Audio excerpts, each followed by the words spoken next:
कहानी के स्टार्ट में हमें एक डीएनए एलियन भागते हुए दिखाया जाता है और फिर उसके सामने एक ट्रक आता है और दो जंजीरें उसको पकड़ लेती हैं। इसके बाद वो डीएनए एलियन नल वॉइड में चला जाता है। इसके बाद वहाँ पर दो लोग दिखाए जाते हैं, उनमें से एक एक्सेलरेट होता है और दूसरा फोर आर्म्स होता है। और फिर उनमें से फोर आर्म्स बोलता है कि एक और को हमने ठिकाने लगा दिया। और फिर इसके बाद वो लोग ट्रक से कहीं जाने लगते हैं और डीएनए एलियन की खोज में। और यहाँ पे हमें पता चलता है उनका नाम मैनी और एलन होता है। और फिर इन लोगों को एलियंस की लोकेशन मिल लगती है और फिर ये लोग उस तरफ जाने लगते हैं। यहाँ पर मैनी बोलता है इन लोगों को मैं लोकेट नहीं कर पा रहा हूँ, बेकार मशीन है। तभी यहाँ पर तीन लोग दिखाए जाते हैं, जिसमें से एक बैन और केविन और कॉइन होते हैं। यहाँ पर केविन बोलता है कि तुम्हें पता है हम लोग कहाँ जा रहे हैं। तभी बैन बोलता है कि तुम बस मेरे पीछे पीछे चलो। तभी यहाँ पर एलन उससे पूछती है कि मैनी वो लोग क्या कह रहे हैं, पर मैनी बोलता है उससे क्या फर्क पड़ता है, चलो उनको भूंज देते हैं। एलन मैनी को अपनी बात समझा रही होती है, तभी वो देखती है कि मैनी उनके पीछे जा रहा है और एलन उसको रोक लेती है। वो बोलते हैं ये लोग नहीं भाग पाएंगे क्योंकि मैं उनके पीछे ट्रैकर लगा देती हूँ, जिससे वो लोग कहीं भी जाएंगे और हम उनको ट्रैक कर पाएंगे। और फिर सीन शिफ्ट होता है तो हमें एलन दिखाई जाती है जो अपनी भाई की वीडियो देख रही होती है। यहाँ पर मैनी एक्सेलरेट को बुलाता है और बोलता है कि यहाँ पर आओ, मुझे तुमको कुछ दिखाना है। और यहाँ पर एलन बोलती है कि ये लोग तो इंसान है, पर मैनी बोलता है कि पता नहीं ये लोग ने नकाब भी पहना होगा, क्या पता। और फिर इसके बाद हमें केविन की गाड़ी दिखाई जाती है, उसके पीछे मैनी और एलन की गाड़ी भी होती है। यहाँ पर मैनी बोलता है कि एलन वो लोग क्या कह रहे हैं। यानी बोलती है कि मुझे कुछ समझ में नहीं आया, पर जहाँ तक लगता है वो लोग बहस कर रहे हैं। और यहाँ पर मैनी कुछ भी नहीं सोचता है और उनके बगल में आ रहे ट्रक के ऊपर हमला कर देता है, जिससे फ्यूल लीक होने लगता है। और फिर यहाँ पर बैन बोलता है अगर वो ट्रक ब्लास्ट हो गया तो हर जगह आग ही आग होगी। और फिर यहाँ पर कुछ ही देर में काफी सारी भीड़ भी जमा होने लगती है। तभी कॉइन जमीन को उखाड़ के उनके सामने कर देते हैं, जिससे उनको कोई नुकसान ना पहुँच पाए। और फिर दूसरी तरफ केविन उस ट्रक वाले को निकालता है, तभी वहाँ पर आग लग जाती है और फ्यूल पंप ब्लास्ट हो जाता है। इसके बाद दूसरी तरफ बैन बिग चिल में ट्रांसफॉर्म हो जाता है और सारे फ्यूल पंप को ठंडा कर देता है। और फिर यहाँ पर मैनी की आवाज आती है, वो बोलता है कि हे लंबे बाल, पकड़ो ये तुम्हारी गाड़ी।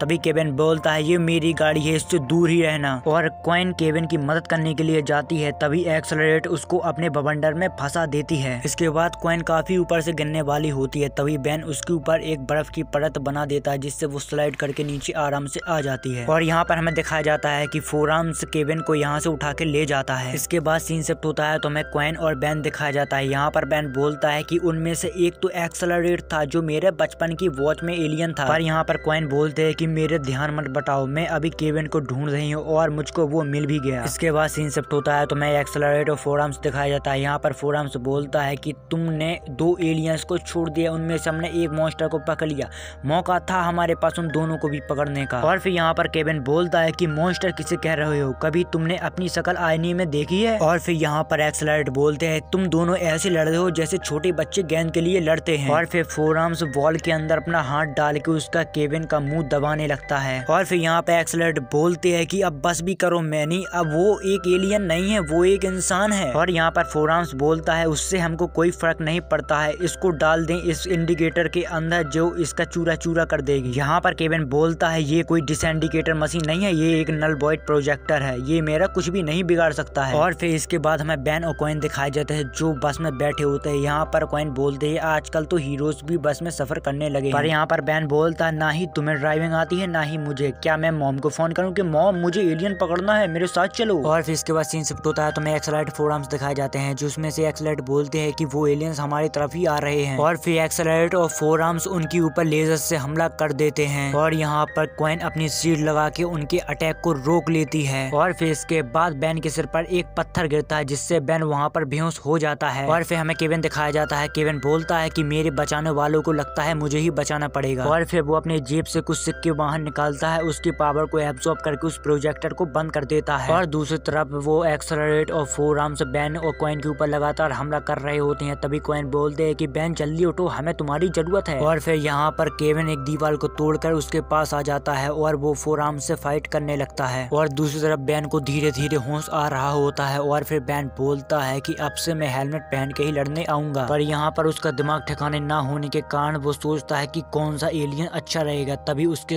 बगल में एक दीवार गिरती है और यहाँ पर फोर आर्म्स एक्सेलरेट से बोलता है चलो इन लोगों को खत्म करते हैं। और बैन का वो लोग हाथ पकड़ लेते हैं। और यहाँ पर केविन उस फोर आर्म्स को मारता है तो फोर आर्म्स के हाथ से स्टिक छूट जाती है और बैन नल वॉइड के अंदर चला जाता है। और यहाँ पर फोर आर्म्स बोलता है ये मशीन मशीन भले ही पुराने जमाने की है पर तुम्हारे दोस्त का काम तमाम कर गई। और फिर थोड़ी देर में बैन का उस मशीन के बाहर हाथ दिखाया जाता है और वो मशीन के बाहर आ जाता है। और फिर यहाँ पर एक्सेलरेट बोलते ये तो फिर से अपना भेष बदल के बाहर आ गया। और फोर आर्म्स बोलता है अभी खबर लेता हूँ इसकी। और फिर बैन शांति से बिल्कुल प्यार से उसके ऊपर अटैक कर देता है और वो दूर जाके गिरता है। बैन यहाँ पर एक्सेलरेट से बोलता है कि 5 मिनट के लिए अपने हथियार नीचे रख दो और मेरी ध्यान से बात सुनो। और फिर यहाँ पर एलन बोलती है अच्छा तो हम सब एलियन हैं। और फिर दूसरी तरफ केविन और फोर आर्म्स के बीच फिर से भेष छिड़ जाती है। और फिर इसी के साथ एपिसोड खत्म होता है। मिलते हैं अगले एपिसोड में।